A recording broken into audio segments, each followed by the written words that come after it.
I've said on my channel before that I consider Secret Wars to be the greatest event comic ever written.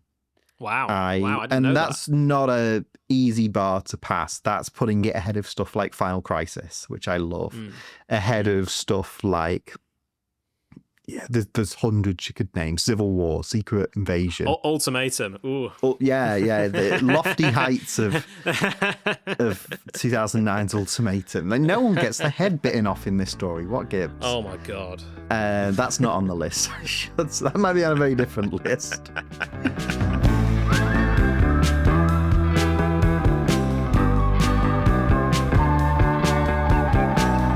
Hey everyone, I'm Billy and welcome back to Half the Picture. I'm thrilled to say that coming up this episode is part 2 of my chat with Owen from Owen Likes Comics. Coming up today in part 2 of our chat, me and Owen will be diving deep into our 4th and 5th picks of our top 5 comics. These aren't our 5, votes for what are the 5 greatest comics ever made. These are our 5 personal favourite comics that say something about ourselves, and I'm really excited to dive into our last 2 picks of our top 5 favourite comics. So, without further ado, let's roll on part 2 of my chat with Owen from Owen Likes Comics. Enjoy. Joining me for part 2 of our top 5 comics chat is Owen from Owen Likes Comics. I just won't leave.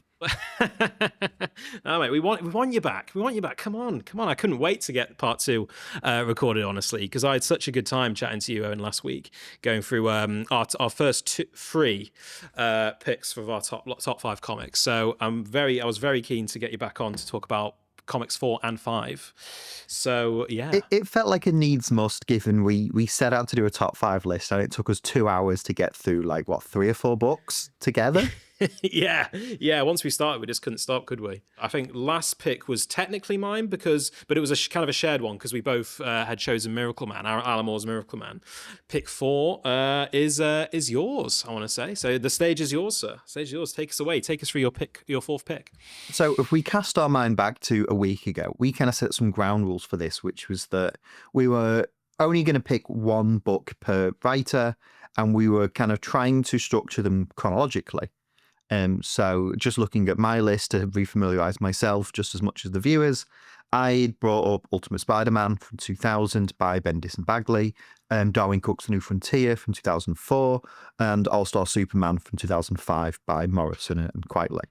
And sticking with this theme, we're now moving into the halcyon era of the 2010s, and we're going to New 52 DC, which, depending on who you ask, can either be a really good period or a really bad period. I don't think I've ever met anyone that's neutral on the New 52. Everyone has an opinion on it. And I guess it just depends what characters you like and how badly they were assassinated during that era. But there's one character who I think most people can agree on had a pretty great New 52 run, and that's Batman. And specifically, yes, I wanted to talk about the main, just flagship Batman run from 2011 to 2016 by the team of Scott Snyder and Greg Capullo. Great pick. So to give a kind of little bit of context, I've been reading comics for in and out for most of the 2000s, but kind of by this period, I don't know if I'd completely fell off, but I'd kind of moved into other hobbies and interests, and it wasn't cool to be reading comics in high school in 2011. So I'd kind of moved on to other niches a little bit more. I was still kind of keeping myself in the loop, and obviously by 2011, superhero movies were starting to become a bigger kind of thing in pop culture. But I was more interested in those than I think I was in graphic novels and keeping up with the books. And then the New 52 happens, where DC kind of reset their continuity. And it's a really easy jumping on point for people to either get back into DC or to get into reading comics for the first time. And I know lots of friends and I know lots of other people in this space that was their entry point into regularly buying and reading comics, was that early New 52 period. And it kind of coaxed me back in a little bit. And the book that really grabbed me was those first few issues of Scott Snyder and Greg Capullo's Batman with the Court of Owls storyline. Batman has a pretty incredible rogues gallery as it is. There's so many great villains in his catalogue. But to come up with something entirely new that hadn't been seen before, like the Court of Owls, it just gave this run not only a really fresh and distinct feel about it, but it made it must read because, I've read a million great stories with the Joker, and you kind of have an idea of how a great Joker story is going to go. Same with Two-Face, Riddler, Mr. Freeze, Poison Ivy, Bane. But the Court of Owls was something so unpredictable. I remember reading it issue to issue and having no clue where it was going to go or how Batman was going to get out of this mess. Or there's that great issue where Batman's in the maze, he's in the labyrinth, and the comic is like contorting itself and turning it on its side. You've got to read the book upside down. And I just remember my mind being blown. And I think for my money, Scott Snyder probably is the best modern Batman writer. I think I would put him up there as the best Batman writer of the 21st century, and that's down to the quality of this run. That's down to some other Batman stuff he's written in between, and also the current Absolute Batman series that he's writing that I just think is stellar. But this run here was a real thing of like, I'm back in. I'm reading comics. I'm buying comics. Any kind of wavering sentiments I had are gone. I'm fully back in. And looking back at this, so I did a video, like a big retrospective on this run a couple of years ago, and there's so many great story arcs in it. The Court of Owls is the one that kind of everyone remembers and the one that people keep like begging to be put in the next Robert Pattinson movie. But you've got stories like Death of the Family. Like I remember when they released that first teaser for that arc, and you have the Joker in the shadows with his cut off face, just being one of the most horrifying things I've ever seen. And Greg Capullo's art in that is the way that Joker's face gets progressively like more rotting and decomposing is so gross. But it's also a very meta story that's like tackling the history of Batman. So if you're someone that had jumped in with Court of Owls, this run really gets you up to speed with the history of Batman and all the Robins and the Bat family. And then you've got one of my personal favorites, a story that I really came around on in the years since was Zero Year. A book that we easily could have included on this list is Batman Year One by Frank Miller and David Mazzucchelli, one of the all-time great comics ever published, and for my money, the perfect origin story comic for any character. Like if you're going to tell a character's origin story, that's the Bible and the blueprint. And when Zero Year came out, I almost kind of rejected it a little bit because one, how dare you try and replace Year One with a new origin story? And also, this is just not that. And in the years since, I've really come to love that story because it's intentionally not that. I read a great interview with Scott Snyder where he talked about, I can't do Year One better than Miller and Mazzucchelli did. They are masters. So if I'm going to do my own early years Batman story, I'm going to intentionally take every other choice. So whatever Miller decides to do, I'm going to do. Wherever Miller goes left, I'll go right. So Year One is short, it's 4 issues, it's gritty, it's grounded, it's neo-noir, it's Mazzucchelli with these very muted colours and pencils. So Zero Year is 12 issues long, it ran for an entire year. It's like a $200 million like Roland Emmerich, like Zack Snyder disaster movie. It's bright, it's technicolor, it's fantastical. So it's trying to do everything that Year One isn't and trying to do the opposite choice. And yeah, I think those two books work really complementary together because it shows the variety of great Batman stories. That Batman can be Year One, but can also be Zero Year. And even getting to the end of this run, I think the part of the run that everyone kind of forgets or doesn't really care for was the weird era where Jim Gordon became Batman for a bit. Wow. Okay. I mean, I confess I actually haven't read Zero Year, so this is all very interesting to me. But wait, hold on. Jim Gordon becomes Batman at one point? Yeah, so after Zero Year, they do a story called Batman Endgame, where it essentially ends with with Batman and the Joker seemingly dying. And the final chapter of Snyder and Capullo's arc is centered around Bruce Wayne is missing, and we find out he has amnesia, essentially. And he's found by Alfred, and Alfred just chooses not to tell him that he's Batman. So he's just like living a civilian life. And the police set up its own like government sanctioned Batman program, and Jim Gordon has to run it essentially. And a lot of people don't really care for this story because it's bizarre and mental that Commissioner Gordon is Batman. How's he going to fit that mustache and the cowl? But what I like about it is that's also kind of the point of that arc, is that how mental and weird it is that I'm Batman. This feels wrong. I shouldn't be doing it.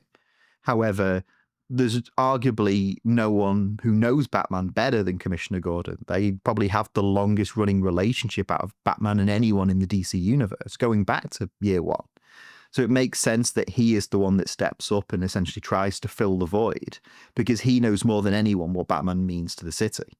And there's a great moment, and it gets very fantastical and very Grant Morrison-y, where it ends with it's revealed that Bruce has a machine in the back computer that can essentially, like, when you restore a backup on an iPhone, he basically does that with his brain, and like restores like his memories up until like a month before his accident, and suddenly like remembers he's Batman again. And there's a great moment at the end that I think about a lot, where Gordon is fighting. So there's this new villain in that arc called Mr. Bloom, who's like this giant plant Slender Man creature. And Gordon's having a pretty rough time with him. And they're fighting on like the GCPD building. And Bruce, in the suit for like the first time in like 6 or 8 issues, jumps down and lands on the bat signal. And he's watching Gordon like being strangled by this monster. And he says, "Hey, Jim, who died and made you Batman?" And I think like there's a lot of arguments said about what the best part of that run is, but like Snyder and Capullo ran for 50 something issues, and it's such a varied. Every storyline is different. It's tonally different. It's stylistically different. It's thematically different. But it's a perfect crash course on modern Batman. It's what got me back into reading the character regularly. It's what got me back into comic shops very regularly, because I'd heard about this run. I went and I think I bought the trade of the Court of Owls, and then it was like, right, I'd like this. I need more of this. This is fun. This is new. I don't think I've took a break since 2011. So for the last like 15 or so years, I've been locked in, and I think that is partly down to Scott Snyder and Greg Capullo's Batman. Amazing. Well, I confess, I have read Parliament of Owls, and Court of Owls, and I have read Death of the Family when they first came out. I remember, well, when the trades first came out, I remember them coming out, and I, like you, very much remember the image of the Joker's, Hannibal Lecter style with the face, the missing face, and I remember reading that and thinking it was a really good, because as you say, like these characters have been going for so long at this point. It's like how many great sort of, I think it's much harder these days to do like a great original Batman story or a Joker story, because so many have been done. I mean, as you say, you mentioned some of them just there, like Year One, especially Miller's work is seminal. And I remember reading it and thinking, like, no, I remember being impressed by how I felt Snyder had managed to actually wring some more juice out of, that orange, or get some more blood from that stone, because it was. Well, it takes a lot at this point. Like Batman's been around for over 80 years. It takes a lot to do something that genuinely feels new. And I think that Snyder, more so than anyone in a modern context, has managed to find new avenues and new ways to explore Batman, both in this run here, and also in like, I'd be remiss not to talk about the Absolute Batman series that's coming out now, which is such a fresh take on the character that is not a book I ever expected I would like. If you just kind of explained it to me, but reading it month to month, it's one of my favorite things out right now. And I think it really does cement him as kind of an all-time great Batman writer. No, I'd be curious to read it, because, as I say, I've read those first sort of couple of volumes of his Batman run of the New 52, and also I do like American Vampire, which I remember reading at the time, so which I know is his stuff. So no, I'll have to check that out. Like I said, these chats are great, because it's just I'm just getting more and more recommendations for great comics. Well, I believe at the time that we're recording this, the trade for Volume 1 of Absolute Batman just came out in the last month, so the first 6 issues have been collected. So that's a pretty good place to start. I will say with Absolute, it's a pretty different take on Batman. I don't know how kind of familiar you are with the concept, but it's a much more like working class Batman. The whole idea is traditionally Batman is like a symbol of order and status quo, and he's fighting against characters like the Joker that are these very anti-establishment figures. It's a complete inversal of this, where like Batman is this almost like working class anarchist fighting against a corrupt system. There's almost like a weird, it's strange. Like I'm always trying to figure out what I think the influences are. There's a little bit of Judge Dredd in there. There's a little bit of, I get little hints of like Morrison's Action Comics Superman, where it's kind of this young, idealistic kid like fighting against a system. It's a really good book. I'd be interested to hear your thoughts on it. It sounds really good, interesting. I'll have to check it out, because with the New 52, I think I've read the New 52 Aquaman when it came out. I remember reading some of Snyder's Batman and a few bits and bobs here and there. But for me, it was, as you say, you mentioned Action Comics. It was Action Comics for me all the way, Morrison. And it's interesting that you say, so in your opinion, Snyder is the great 21st century Batman writer. It's not like Morrison, say, or. I would say Snyder, and I love Grant's like mid 2000s Batman run. Everything from the Damian story through R.I.P. through the kind of Dick Grayson Batman era, all the way up to Batman Inc. I think that's a really, really great run. However, I think the way I will categorize it is my favorite Scott Snyder work is when he's writing Batman. As much as I love Grant's Batman, okay. I don't think I would put Batman up there with my favorite Grant Morrison comics, just because there's so many other ones you could pick. Like, I'd be bumping off The Invisibles or Zenith or Doom Patrol or Animal Man or, there's a real who's who. Yeah, I agree. And I think the thing with Morrison's Batman is that it's so big, it's so epic, and it runs for so many years that they're really, and each sort of volume of that really is almost, so in many ways, its own story, its own sort of consolidated story. So you could pick, like, do you take the whole run, or do you take like for me, like, 'cause I think R.I.P.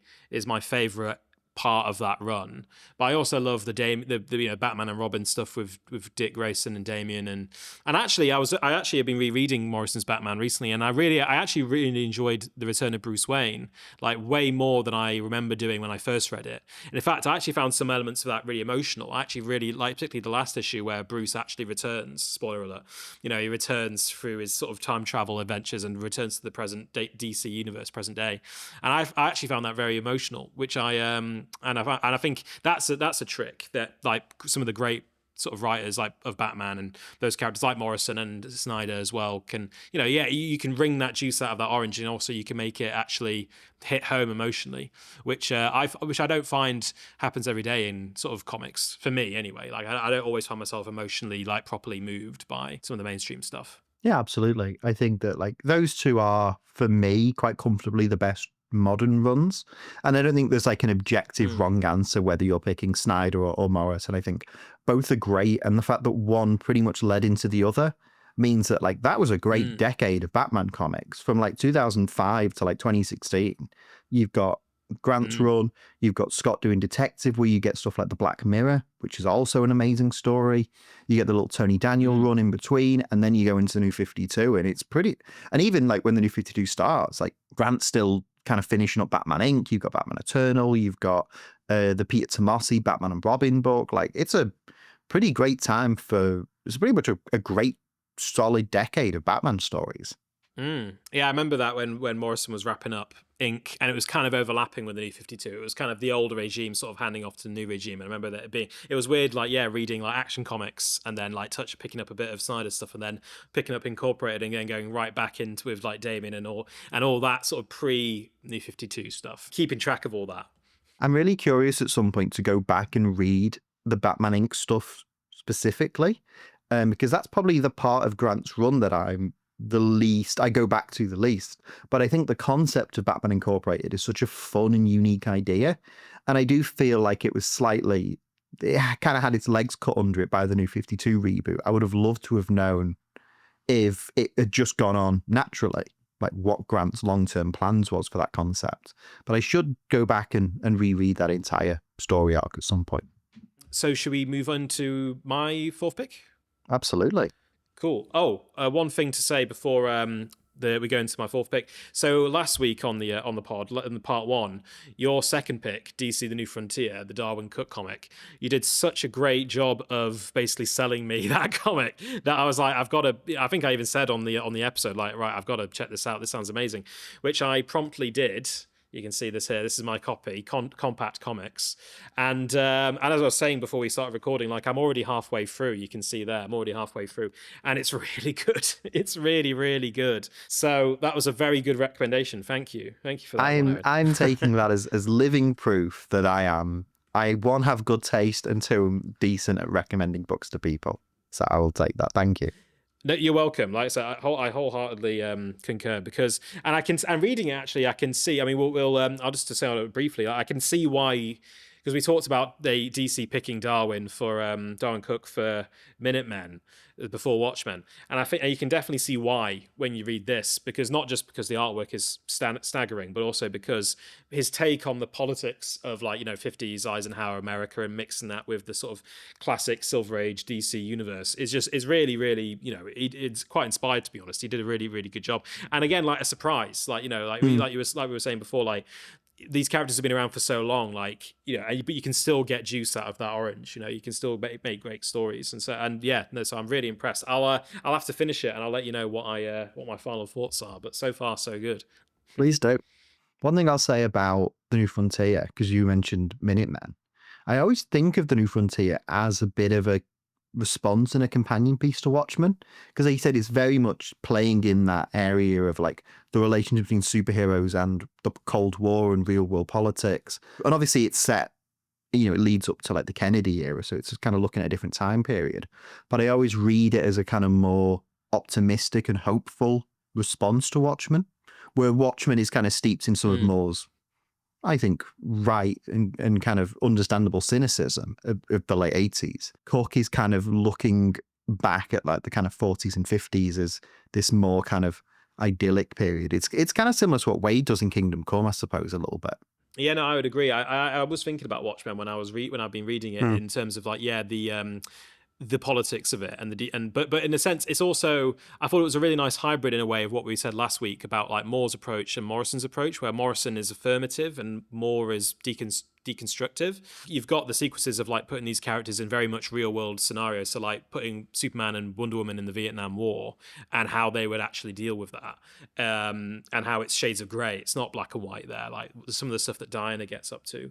But yeah, also it's a story told by someone who has clearly to me seems to have a deep love for these characters and is not interested in totally breaking them down. It's more just like, no, these characters are great, but let's see if we can do something that's a bit more interesting and a bit more not as full on postmodern as Watchmen, but is like we can put them in a more sort of interesting adult context. It reminded me, I think this is probably maybe a lazy comparison, but it reminded me a bit of Brad Bird in that sense, like quite knowing and I adult, can see but that. Also for a family audience, like anyone can pick up and read this. Yeah, I can definitely see the Brad Bird similarities. I hadn't thought about it that way, but absolutely. Yeah, and I think even artistically, there's a sort of kinship. Yeah, that very kind of like 40s, 50s, mid-century futurism that a lot of Bird's movies have. Yeah, there's definitely like a stylistic similarity there. And it's thought about. Yeah, and it's interesting that it came out the same year as The Incredibles. Just it's interesting, interesting parallel there. So I guess sticking with the chronological sort of pattern, the rhythm that we've set up here, so going through them chronologically, my fourth pick, and I'd be curious to know if you're familiar with this one, Aaron, is Brian Talbolt's Alice in Sunderland. Sorry, not Alice in Wonderland, Alice in Sunderland, very specifically. You know what? I'm going to be brutally honest. I'm not. I've heard of it, and I know of Brian Talbot, but I've never read it, and I don't know a great deal about it. So I'm excited to learn. Yeah, well, it's a completely bonkers, fascinating comic, to be honest, and it's quite unlike any of the comics I had on my list, which were, just to recap, were Batman Arkham Asylum, Miracle Man, Ditko's Doctor Strange, and then the upcoming fifth pick. It's kind of a perfect hybrid of about 5 different genres.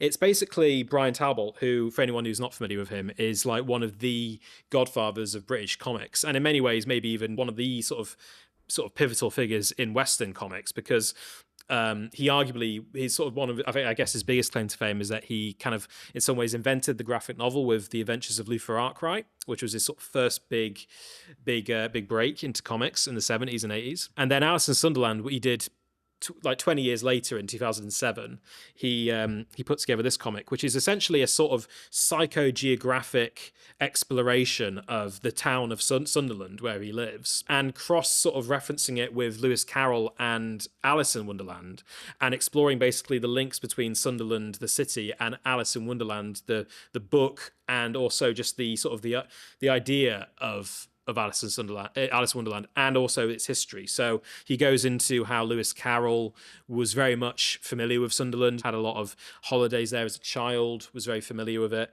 loved it, and then that sort of the influence that had in sort of seeping into his imagination as a child growing up, and then as an adult when he was obviously a professor of maths, and then writing Alice in Wonderland for his niece, I want to say, Alice. And so but also on top, so that alone kind of gives you an idea of like, this is kind of a very sort of weird mix of like whimsy and also very sort of quite gritty but very well researched sort of northeastern English history. And then quite similar, I guess, in some ways to what Alan Moore did later with Jerusalem, his prose novel, where he basically sort of broke down the entirety of sort of, in some ways, of life and the universe and everything to Northampton. Like Brian was kind of doing a similar thing with Sunderland in this. But also on top of that, he's telling the story of his own life. It's kind of part memoir and his own relationship to Alice in Wonderland and Sunderland and his own career. I hear myself saying all this, but then I guess the question is, how does it read? And one of the fascinating things about how it reads is that it plays. So he has this device. It's a very theatrical comic. He has this device of Brian himself as the author being on stage telling this man. He has this one sort of character who's kind of supposed to be the reader in the audience of this great Sunderland picture house, Sunderland Empire, which is a real sort of theatre. And he's telling the story of Alice, Lewis Carroll, and Sunderland to this guy in the audience. But then you have all these layers of metafiction. It's actually, you're sort of going back to some of the stuff we've talked about with Grant Morrison's work. Like, it's very postmodern in how you have these various layers of reality, of like Brian telling this story very directly from, his own perspective to the reader, but then also going into Lewis Carroll's world and then going into sort of the history, the sort of checkered history of Sunderland. And it's like I say, it's completely bonkers. But as far as like a feat of storytelling and comic storytelling, it's totally unique. It's funny. It sort of marries up this sort of amazing mix of highbrow culture of like Lewis Carroll, and that sort of Oxford scene of literature and sort of that whole scene of Victorian era literature. And also it marries that up with this very lowbrow, quote unquote, lowbrow working class English, like Carry On films and sort of like Macam culture and all this, and it sort of brings these things that Brian obviously is very familiar with and loves, and it brings all these things together into this one sort of smorgasbord. It genuinely is like, smorgasbord is like the best word to describe it. And it also sums up he manages to sort of sum up life and death as well. He talks about his own family and his own grandparents and how he was raised and the influences that had on him and the sort of turn of the wheel of like life and death. And he talks about his grandchildren, and he kind of sort of sums up everything is possible to sum up, but in the context of this idea of like, what if we look at Alice in Wonderland, but from the point of view of that it was sort of born in the streets and in the sort of countryside of the Northeast and in Sunderland. It has all these different layers, and it does so much. But it is a comic that is ultimately, it's entertaining, and it's called Alice in Sunderland and Entertainment. But it is also very educational, and it has all these amazing stories and facts about Sunderland and Alice in Wonderland, as a story, and the behind the scenes of Lewis Carroll's writing of that book, but also the influences of Alice in Wonderland on 20th and 21st century pop culture too, from the Beatles through to cinema and Disney and all that stuff. He manages to sort of encapsulate everything in a single text, and it is remarkable on that. And it manages to be funny and sort of moving and whimsical and scabrous as well. It's like a real proper gonzo trip of a book, but it's a gonzo trip of a book, but with the sort of acumen of a great academic at the same time, like a great comics storyteller and a great academic. So no, it's great. It's one of my faves. I feel like you've really ticked a lot of the boxes of things I'm into. Like, as someone from the UK, from an academic background, as soon as you mentioned psychogeography, I was like, okay, this is interesting. That sounds like such a cool book. I'm really shocked that I've not already read it, because that sounds so up my street. I think that like the melding of the retelling of Alice in Wonderland, doing this kind of psychogeographical study of his region, but also making something that's kind of autobiographical is such a cool combination. It's also really interesting that 2 of your 5 books are Alice in Wonderland inspired. So I don't know what that says about your relationship with Lewis Carroll, but I think it's a very interesting thing that both this and Arkham are like playing in that sandbox with that iconography a little bit. Totally. And I was going to mention that there is a real strong Lewis Carroll connection to both of those books. And they actually are quite similar in terms of like, they really do they're books that go through the looking glass. They don't mess about. They sort of tilt reality on its head. They're constantly subverting themselves, but in a way that really works. It's really playful, but also just it sucks you in. You do literally go down the rabbit hole. And even Scott McCloud, the great Scott McCloud, one of the great sort of scholars on comics, makes an appearance in this. Like, there's a whole segment where Brian has a kind of vision of Scott McCloud, and it's hilarious, but it's also fantastic. Like I said, I can't recommend this book enough. I mean, and it's interesting because we mentioned before, like, I think quite a few of our comics are from British creators, and this is, this, I think of Alice in Sunderland as maybe being the most, along with Miracle Man, maybe, as being the most quintessentially British of my list. And Brian's very much a working class sort of creative, and his voice and his experiences growing up in the north in Wigan and then in Sunderland really comes through. And it's just, yeah. And I remember this comic being around a lot when I was a kid, actually, because it was one of the ones that would always be on the shelves in the library when I would go to the library. And it was just always, and it always just looked, I mean, it's a great looking book, it looks great. It's a proper, tome. And I was like, oh, this looks interesting. And I remember picking it up. And actually, I love Brian's work in general. I mean, and actually, fingers crossed, we should be getting Brian on the podcast soon to talk about. He's got a prequel to Granville, his Granville series coming out, and he's done so much great stuff, like Lou Ferrar Cry, obviously, but also One Bad Rat is great. I would recommend all of his work, and he even worked. He's done some sporadic work in the mainstream. He did some work on Batman. He did some work on Sandman in the 90s, and Granville was kind of his big sort of explosive. It's like an action steampunk comic with anthropomorphic animals. Like, it's pretty amazing. But Alice in Sunderland for me really is like if you read one, it's like, for me, it's got to be Alice in Sunderland, because it kind of encapsulates everything. And visually, like, he's such a great artist. Like, just to say on that briefly, like, it's interesting how, for a guy who has been around for so long, I think we've touched on this before, like the noughties traditions of comics. Like, he's not at all sort of sniffy about sort of playing with what's going on at the moment in terms of what's in style, in fashion at the time. So obviously in the noughties, I think we talked about it in episode 1. We had the Ultimates and Ultimate Spider-Man and the Authority, which is very much like widescreen comics with black infills between the panels and all that stuff. And it's very much sort of modern and not classical comic book sort of layouts and style. But he approximates that. He does his own version of that in this, and in very much more in Granville, which is also great. I would recommend. And as I say, the prequel to that's coming out soon. So now, Alice in Sunderland, I think is absolutely one of my all-time favorites, and I would recommend it. Honestly, this is I guess of them all, this is, of all my 5 picks, I think it's the one that most people might be the least familiar with. So I think it's the one that I would recommend the most loudly of the 5, is like, check out Alice in Sunderland, because it's something else.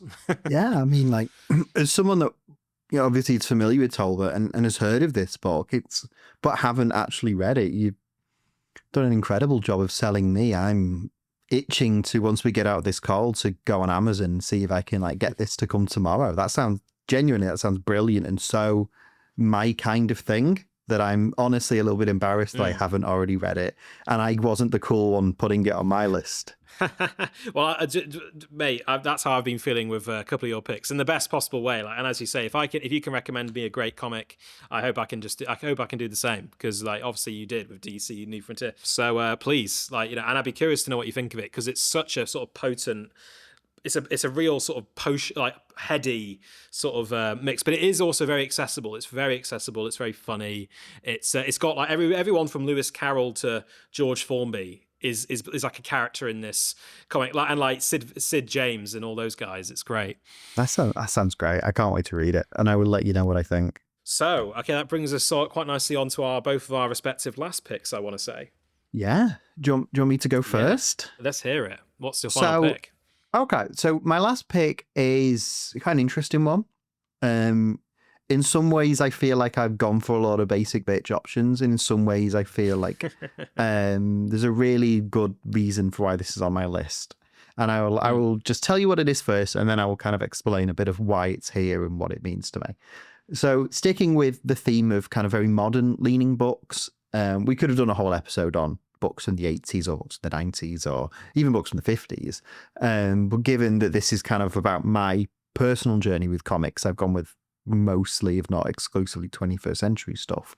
And this is technically it's the most recent of the list. This is now a book that's 10 years old, which, I could feel my knees crack when I say that. This is from a writer that we've not talked about yet, but is one of my favorite current day comic book writers, Jonathan Hickman, beautifully illustrated by the legendary Asad Ribic.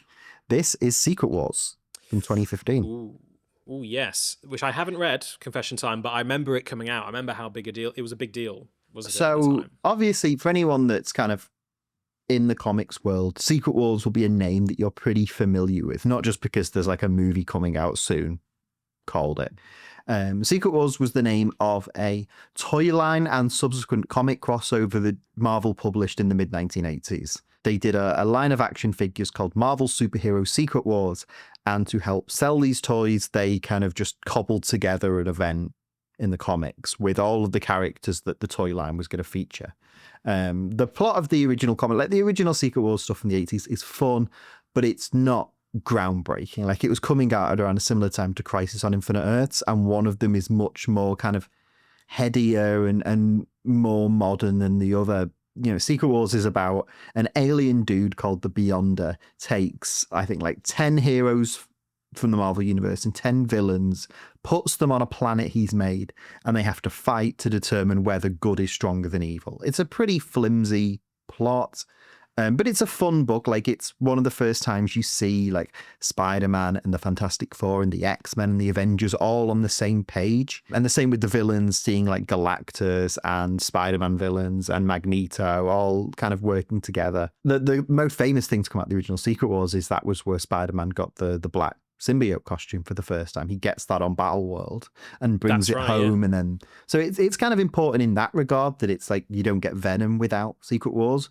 But outside of that, it's a pretty surface level, fun, but not super memorable storyline. Flash forward 20 years later, Jonathan Hickman is kind of rising through the ranks as the next big Marvel writer. We talked about Bendis at the start of this show, kind of being the definitive Marvel writer of the 2000s. For my money, I would say Hickman might be the definitive Marvel writer of the 2010s. And there's a lot of Hickman books that I love that I could have included. I could have talked about his run on the Ultimates in 2012, where he creates, he takes the character of Ultimate Reed Richards, who'd kind of been left in a bit of a bad place, and reintroduces him as the Ultimate's biggest villain called the Maker, who is probably one of the biggest like original creations to come out of Marvel since Miles Morales. I could have talked about time as well. Yeah. I could have talked about Hickman's like 3 or 4 year run on the Fantastic Four, which was a real like incredible series for me, where I bought religiously at the time. I could have talked about his Avengers run. Storylines like Infinity are amazing. And even like more recently, what Hickman's done with the new Ultimate Universe with Ultimate Spider-Man. And Hickman's a creator that's got a ton of amazing creator-owned work as well. If anyone's looking for recommendations, go and read The Black Monday Murders and East of West and The Manhattan Project, because they are some of my favorite comics. But I've gone with Secret Wars, and I'll kind of explain why. So I've said on my channel before that I consider Secret Wars to be the greatest event comic ever written. Wow. I didn't know that's not a easy bar to pass. That's putting it ahead of stuff like Final Crisis, which I love, ahead of stuff like, there's hundreds you could name. Civil War, Secret Invasion. Ultimatum. Ooh. The lofty heights of 2009's Ultimatum. Like, no one gets their head bitten off in this story. What gives? Oh my God. That's not on the list. That might be on a very different list. But Secret Wars was kind of like the culmination of Hickman's entire work at Marvel. It builds off themes and ideas established in his Fantastic Four run from the late 2000s. And then throughout his like 6-year run on Avengers and New Avengers, it introduces the idea of incursions and this kind of like ticking time bomb of the multiverse's destruction.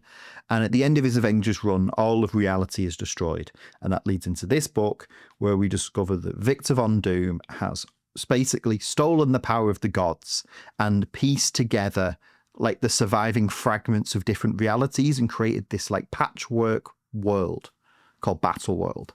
And it essentially is like this Game of Thrones, Tolkien-style feudal kingdom, where different nation states and different kingdoms are different realities from the Marvel universe. So there is like an Old Man Logan corner of the world. There is a Planet Hulk corner of the world. There is a corner of the world where it's the Marvel universe, but if it was the Wild West. So it's this great like Frankenstein of different continuities.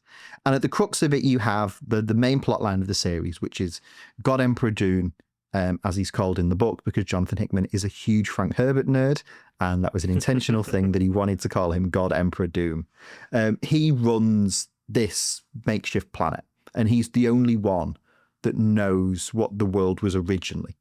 Everyone else that is the world that they've always known.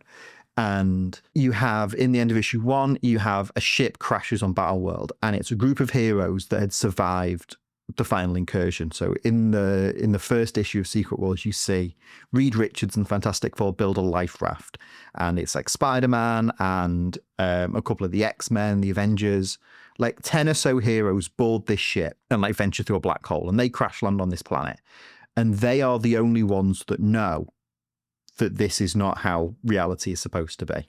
And it then becomes, in this very grand and almost cosmic setting, it becomes this very personal story of Reed Richards versus Doctor Doom.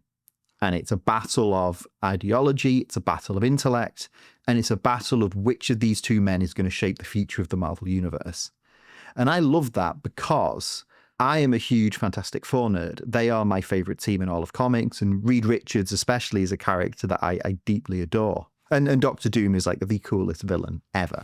Oh yeah, absolutely. But the Marvel Universe, as we know, obviously Marvel in some form has been around since the 30s, but I think most historians would agree that the Marvel Universe trademark begins in 1961 with the Fantastic Four issue 1. That is the thing that kickstarted not only the company's kind of resurgence in pop culture, but also like this idea of a living, breathing, interconnected universe comes from that. If the Fantastic Four isn't a hit, you don't get Spider-Man, you don't get the Avengers, you don't get the X-Men. Captain America is still in ice if you don't get that. So the Fantastic Four is a hugely significant title. It's a massive thing in comics. And at the time in which Secret Wars was being published, like I said, Hickman had done a pretty acclaimed 4-year run on the Fantastic Four. Only a few years later, Marvel cancelled the Fantastic Four's book. So at the time Secret Wars was happening, the Fantastic Four did not have a comic. Right. And that was the first time they'd ever not had an ongoing series. And wow. Why did they cancel it? Was it just because of sales, or?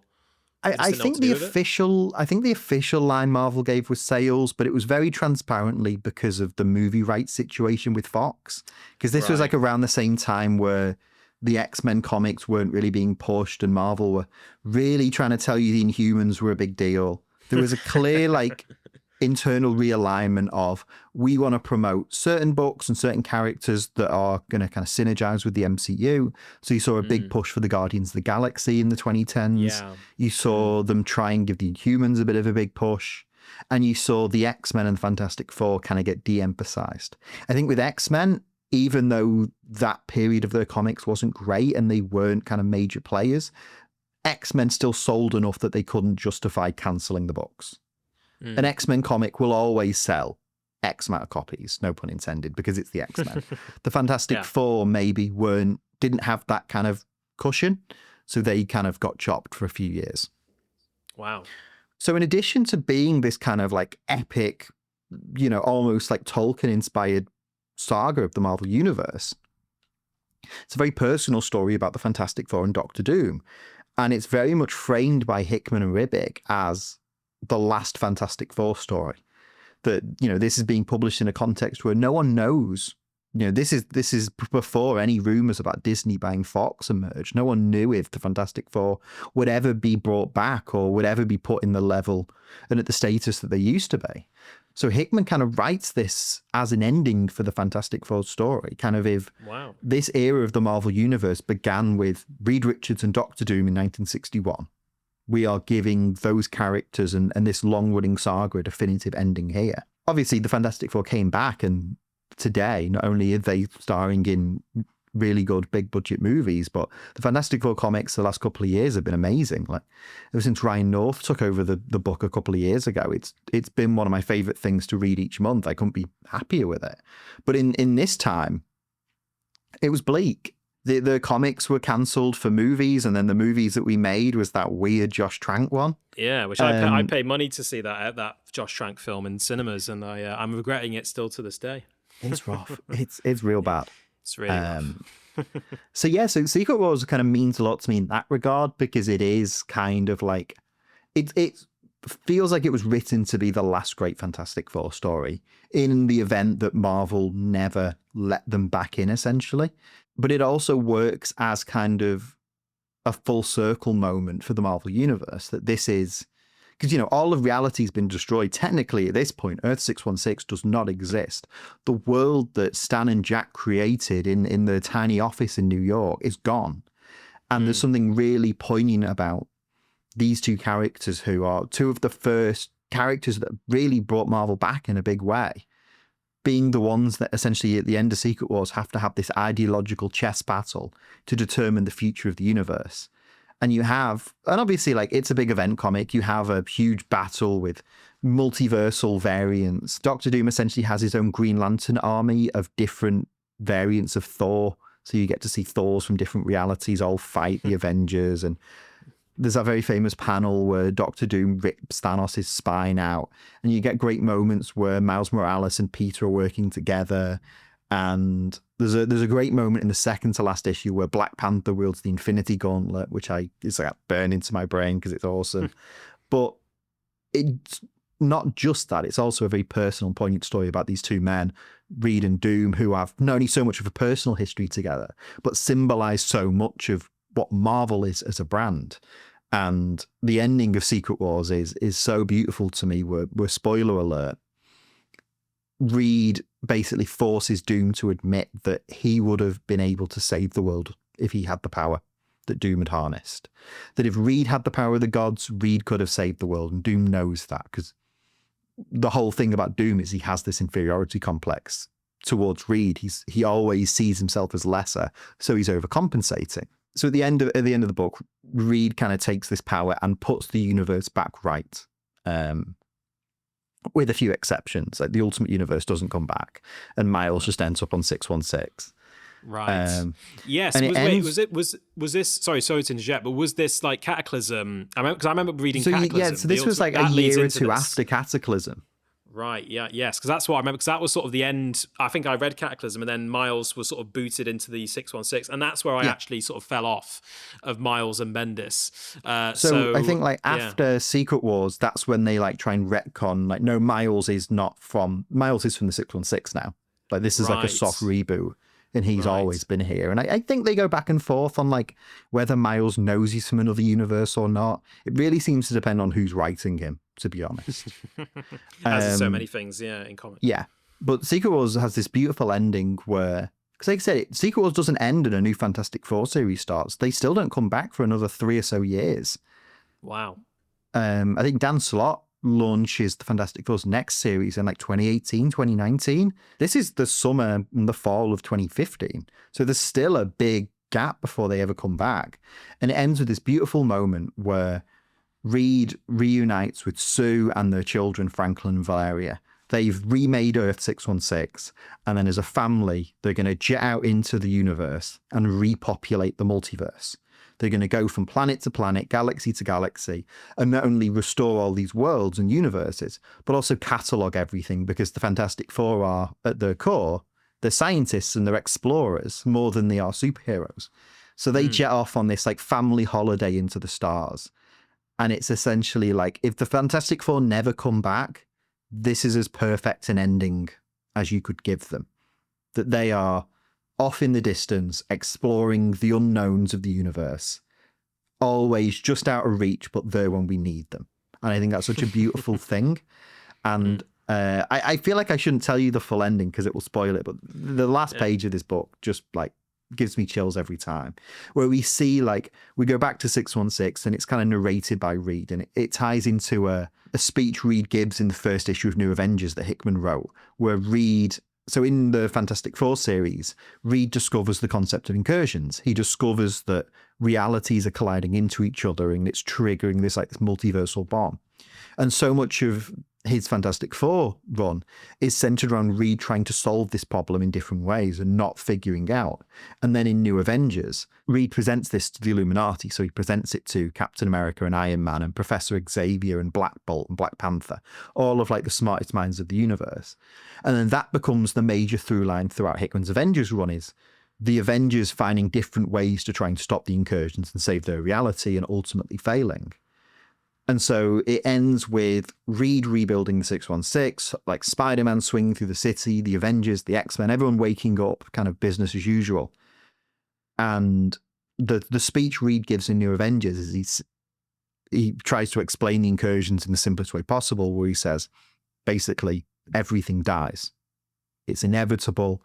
There is no fighting it. There is no stopping it. This is a universal constant. We cannot stop the end of everything. So Secret Wars ends with Reed giving a speech to Sue and the kids, where he's talking about entropy, and he's talking about how everything lives and how there's always a tomorrow. And as you see all of the people kind of go back to normal, we cut to Latveria. Doctor Doom steps out on this castle onto a balcony, and we see that Reed has done something for Victor. So as Reed is giving this speech about how everything lives and everything's going to be okay, we see Victor take off the mask and reveal that his face is fixed.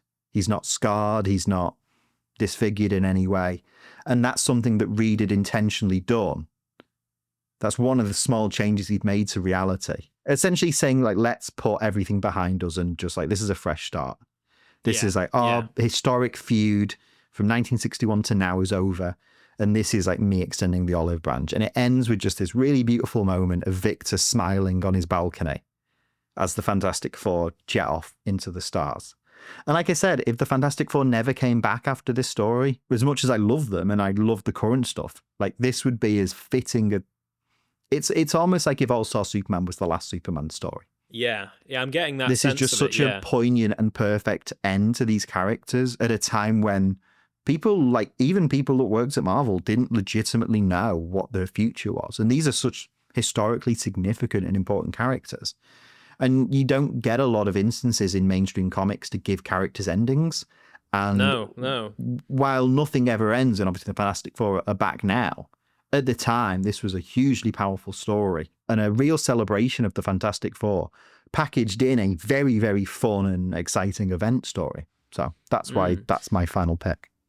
Wow. And you talk about it very eloquently, Owen, and you make me want to read it, as you have done with all of the comics, that even the ones I've already read, you make me want to read them again, because I remember that event comic coming out, but I think, like I say, Cataclysm was kind of the end of my sort of love affair at the time with sort of buying a comics every month from off the stands for a bit. So I did Cataclysm, and it wasn't because I disliked it. I did that, and then I kind of lost track of, like, okay, where am I supposed to be now with Miles? I was following that story, and where am I supposed to be? So I missed this one when it came out, but obviously it's going to be, it sounds like it's going to be the inspiration for the next Avengers movie. They obviously, Marvel listened to, like, and are aware of the quality of it in terms of, like, this is sounds like a very respectable book in the eyes of the readers and fans and critics. So they're making it the basis of the next movie. And as you say, it's hard to end comics. Like, doing an actual what could be a fitting ending to a mainstream super comic is, I think, nearly in some ways impossible. And in fact, going back to Grant, it's just a consequence of being trapped in myth. It's like your stories, you never age, and your stories are recycled for generations upon generations. And, like, Superman has been around longer than me, you, or Grant, and will be going long after we're gone. So, like, and in Grant's eyes, that means Superman is kind of the most real of all of us. And I guess the same thing with the Fantastic Four. They are the foundation stone of the Marvel universe as we know it. And how can you end that? How can you actually do, like, a fitting ending? And it sounds like Hickman, from what you describe, I mean, I'm as you're describing that, I'm seeing that in my head, and I'm seeing that sounds fantastic. No pun intended, fantastic. And and it's interesting because what you said about Doom, sort of that ending of Doom's face being sort of fixed, because it reminds me of what Kirby said about Doom. I remember there's a great quote from him where he basically says that in his mind, when he drew Doom only had, like, I don't know if this is carried over to all the different variations. It's just Doom, like a tiny little scar, and all it took was that tiny little imperfection to basically bring down this sort of great man into the realm of vanity and, like you say, inferiority. Well, there's a great moment in, I think, one of the early issues of Secret Wars. So in this reality, Sue is married to Doom, and the children are Doom's. So he is essentially, like, stolen Reed's life on top of everything else. And there's a really great moment early on where Doom is having this heart-to-heart with Sue, and he takes the mask off, and he is, like, he looks like skeleton. Like, he is, like, more scarred and disfigured than he's usually presented as. And I remember at the time thinking, oh, okay, it's just, like, to just kind of make Doom look gross. But actually, there's something really thematically rich about that idea that, like, in the normal continuity, Doom is someone that had a slight blemish, essentially, and then willingly disfigured themselves by putting this hot metal mask on them because they were so vain they couldn't live with the idea that they had this slight imperfection. And the way I've seen that clip of Kirby articulating it, and it's just genius. And this idea that, like, Doom has the power of the gods. He can do anything. He can bend reality at his will. And yet he makes himself look more disfigured because that's how he sees himself. That's how he views himself, as this, like, grotesque monster. And then counteract that with what Reed does at the end of that book, where Reed sees him as a person. He doesn't see him, despite everything that they've been through together and all the horrible things Doom has done to the Fantastic Four. He still sees him as Victor, the guy that he grew up with and he went to school with and he was best friends with. And there's something I'd never thought about those two moments kind of in tandem together. But there is something kind of really, it sums up that book perfectly, of the reveal of Doom's face when he has the power and he is kind of very much disfigured and kind of grotesque. And then when Reed has the power, where he looks like Michael Shannon, weirdly enough. Maybe that was the visual inspiration. I'll have to check this out because, again, like DC New Frontier, I wasn't familiar with it, and I'm only sporadically familiar with Hickman's work, in the sense that the main thing of his I read was, I think I read a bit of his Fantastic Four run, and I read a good chunk of his Ultimates run, because that was coming out obviously at the same time as the New 52 and Ultimate Spider-Man. So I remember my sort of best friend who I read comics with was reading the Ultimates, and I was reading the Ultimate Spider-Man. So we would swap over issues, and I would read the stuff with the maker. And I do remember being very impressed by it in terms of, like, it did feel it was very cerebral, but also and intelligent, but also it read like a cracking monthly 24-page adventure comic. So I really should dip into Hickman proper. It's something. He's a guy that I'm not really familiar with. Obviously, Secret Wars is built out of his Fantastic Four and his Avengers run, but I think, like, stylistically, it is very comparable to his Ultimates. Not just because it's the same artist, Assad Ribic, who drew his Ultimates run, also draws Secret Wars. But like you said, in that very, like, I think Hickman's different to Morrison in a way, but they're both very intellectual and very deep and meta in how they write. It results in very different books, but I think there is a kind of similar methodology to them, where it is this very, like, almost cerebral and meticulous understanding of for Grant DC and for Hickman Marvel, mixed with these outside influences, where for Grant it's more kind of spiritual and tarot and mysticism, and for Hickman it's more political thriller undertones, a lot of kind of noir, those kind of things. But I think they're two of my favorite writers. I think Hickman is one of my favorite current day writers. And Secret Wars is up there with anything he's ever written.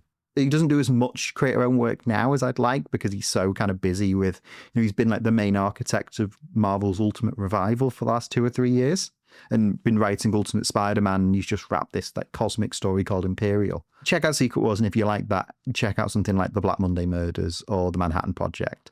The Manhattan Project is a satirical retelling of the creation of the atomic bomb. Okay. That's, like, got a little bit of, like, Alan Moore's League of Extraordinary Gentlemen vibe going on there. Mm-hmm. It's a hard book to explain, but it's very fun. Cool. Oh no, I'll check those out. No, absolutely, because as I keep saying, DC the New Frontier, it's a hit. So, like, you know, I'll check out the others too. Cool. So that's your last pick. My last pick, going chronologically, and it's funny that you said something at the start of talk about Secret Wars, which was kind of like you felt like it was a bit of a basic bitch pick. I mean, I wouldn't agree, but I feel like this is very much my basic bitch pick, some might say. But this is I've gone for Scott Pilgrim. Specifically Scott Pilgrim Volume 6, Scott Pilgrim's Finest Hour. I mean, I'm guessing you're familiar with Scott Pilgrim, Owen.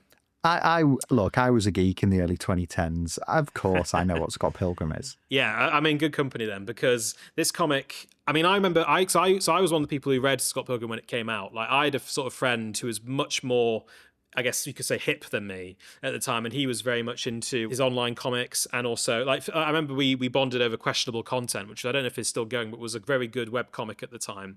And then Scott Pilgrim was kind of around the same time filtered into that. Like, I remember my friends sort of telling me, you've got, there's this comic and the movie's coming out soon, and it's directed by the guy who did Hot Fuzz, so like we've got to check this out. Edgar Wright, as we know. So I was like, okay, cool. So I remember we both read, it was very much like a friendship experience for us, because we both read Scott Pilgrim as it was coming out, and just fell in love with it. I mean, because for me, again, I think one of the key things in some of my picks is humor. I feel like Alice in Sunderland is very funny. Miracle Man even has its funny moments amongst all the darkness. And Scott Pilgrim is just, I find it hilarious. I think the characterizations are brilliant. I love Brian Lee O'Malley's artwork and his storytelling. I love how each volume, I don't know if you agree, I feel like each volume builds and tops the last one as you go along. And as you go, I mean, for me, my two favorites, I mean, I've specifically picked volume 6, which is it's my original copy of it from 2010, because I think this is the best volume, and I think it's my favorite. This and volume 4, Scott Pilgrim Gets It Together, are my favorites. I have a lot of memories associated with this comic, and also with the movie and the video game, all of which are amazing, and all of which, even though they're obviously made by different creatives. Edgar Wright did the film. The game company was designed by someone else. And Brian Lee O'Malley obviously had fingers in all those pies, and he was involved in the production of all of them. But like, it feels like it's born from a single genius, a single creator, and they all feel very much of a piece. And I love the game, I love the film, and I love. But the comic for me is the the high watermark of Scott Pilgrim just in general. And yeah, I think as the series goes along, it just becomes more intelligent, more mature. Brian Lee O'Malley's sort of command of what he's doing, of the material, but also of the characters and how he's depicting them on the page as an artist, gets better and more assured of each one, until you get to the final book and he's mixing in almost kind of collages and sort of these different styles sort of on the page. It goes from that sort of quite sort of at the beginning quite simplistic sort of manga meets questionable content style sort of visuals to, by the time you get to volume 5 and 6, he's really sort of mixing it up and trying all these different layouts and different styles to sort of to complement the action. And that's the other thing, it's a great action, he's great at telling action on the page. And I'm a fan of O'Malley's in general. Like, I really like Seconds. I don't know if you're familiar with Seconds, Owen, but his follow-up sort of to Scott Pilgrim, his sort of next big comic after Scott Pilgrim was Seconds, which is completely different. Although it does have a cameo from Scott and Ramona Flowers, the love interest in Scott Pilgrim in it. But like, for me, Scott Pilgrim is kind of his magnum opus, and I think maybe other people would say that. As I say, I feel like at the time in 2010, people had a lot of nostalgia, I guess, for films looking back now, things of the same tone as Scott Pilgrim, so like 500 Days of Summer and that kind of thing. And I wasn't really connected with any of that. Sort of really, I was sort of in the corner just sort of reading my books and reading my comics. But like, Scott Pilgrim is kind of when I think of 2010, I think in many ways of Scott Pilgrim, and I think of my adolescence and childhood. So there is like a certain corner of my mind that these things all go together, like Scott Pilgrim, 500 Days of Summer, the band Noah and the Whale. Yeah. They all, I don't know what it is, they all occupy that corner of my brain. That's a great pick. My introduction to Scott Pilgrim is a little bit different. Like, I discovered the comics through the movie. The movie was kind of like my introduction to those characters in that world. I'm a big Edgar Wright fan, as most people our age from the UK are. Like, I love Shaun of the Dead and Hot Fuzz. So I was predisposed to like the film, and very much did. And then that led me to seeking out the books. And it's been a couple of years since I've read them. This is a good reminder to dive back in at some point. But yeah, a great pick. I think that the comic is tremendous, and it's clever, it's funny, it's deep, it really has everything, and brilliant, unique art. And like you mentioned, how it starts with this almost like kind of manga infused kind of webtoon style, and really like finds itself as the book goes on. I love long runs where you can see the creators, where you can see them pull from their inspirations at the start, but by the end of it really carve out their own unique identity, where there's nothing both visually and stylistically like this. And I think Scott Pilgrim is maybe the perfect example of that, where when it starts, you can see what the creators are inspired by and what they're riffing on, but as the story progresses, it just becomes its own wholly unique and independent thing. Totally, and I must say on that sort of front, on the visuals, because like I say, I think his command of, obviously, the artwork is only one part of what makes Scott Pilgrim great, but like the visuals and his style evolved so much from Volume 1 to Volume 6. And actually, I wanted to touch on this because I know, because years after the book sort of finished, there was the reprints in color.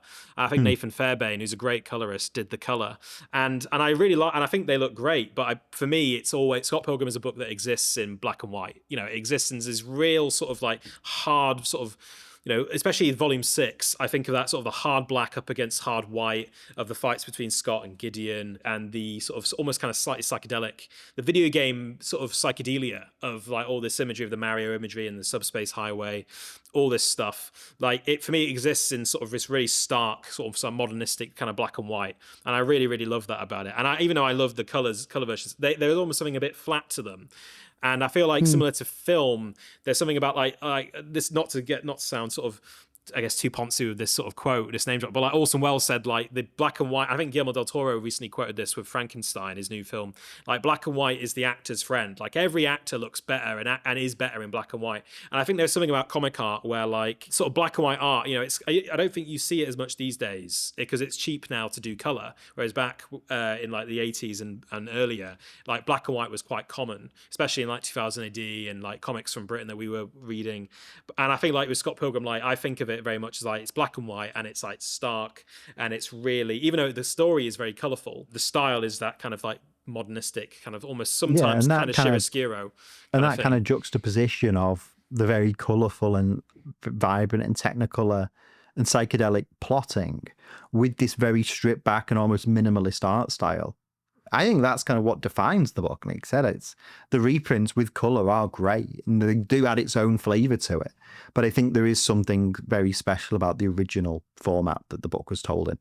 Yeah, totally. And the fact that, and it's also just emphasizes the fact that Brian Lee O'Malley was this guy sort of, in his studio, like it's like banging this out like on by himself. It felt cheap, but in the best way. Like this is the guy, just like there was no barrier between him, the creator, and like the story he was telling. It was very personal, but very fun. He was just selling a story that he was really enthusiastic about, and it just comes straight through. And then by the time you get to Volume 6, the end, like the sophistication has just gone through the roof. No, it's, and like, so for all those reasons, that's why I picked it for my fifth pick. It's one of my favorites.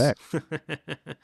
Yeah. So, well, that brings us through our each of our top 5 favorite comics. And I feel like we've learned a fair bit about each other, and maybe even a little bit about ourselves through this this chat. I mean, that's what we said at the start, wasn't it? Like these comics say something about us. I guess that's why we've picked them. It isn't just like, oh, we've got to tick top 5. These are the greatest. These are very much our personal picks. Yeah. I think we've both done a good job of like charting our own personal journey with the medium through these books, and kind of exchanging personal stories and giving each other some recommendations. And hopefully everyone watching and listening to this might be inspired to at least pick up one of the books we've talked about. I think if you pick up all of them, it might be expensive because I am known to rattle off some suggestions, but I think there's definitely, out of the combined 10 that we've come up with, there is something for everyone. Whether you like your sort of psychogeographic northeast of England stories, or whether you like your sort of big event crossover comics, you're going to get a little flavour of sort of Where else are you going to find a list that has Ultimate Spider-Man and Alice and Sunderland in it? That's the question, and the answer is nowhere. So there you go. Thanks so much, Owen, for coming on the show again and sort of walking us through some of your favourite comics. It was such a pleasure. I mean, and as I said, I think last time at the end of the last episode, like I'm such a fan of yours and have been for a long time. So it really was a pleasure. Yeah, no, absolutely. This was an absolute blast. I'm so glad you reached out and that we could have done this. And it's been so much fun. So I appreciate being invited. Fantastic. And I'm looking very much forward to your Brian Michael Bendis interview. I can't wait to see what you guys chatted about as well. That feels like a good opportunity to plug and promote where you can find me, which is youtube.com/Owen Likes Comics. If you've made it this far into these videos, you probably don't hate the sound of me talking about comics. So youtube.com/Owen Likes Comics. I make video essays and short documentaries about comic book history, kind of peeling back and talking about the behind the scenes history of stories and characters and creators. At the time of recording this, I'll be dropping a big video on the 1995 X-Men storyline, Age of Apocalypse, soon. And by the time this is up, I might have posted my follow-up video, which includes a very special guest in the form of legendary comic book writer Brian Michael Bendis. So, and you can find me on Twitter, Instagram, Blue Sky, just at Owen Likes Comics. Well, from one Northern lad to another, thanks so much again, Owen. This was such a pleasure.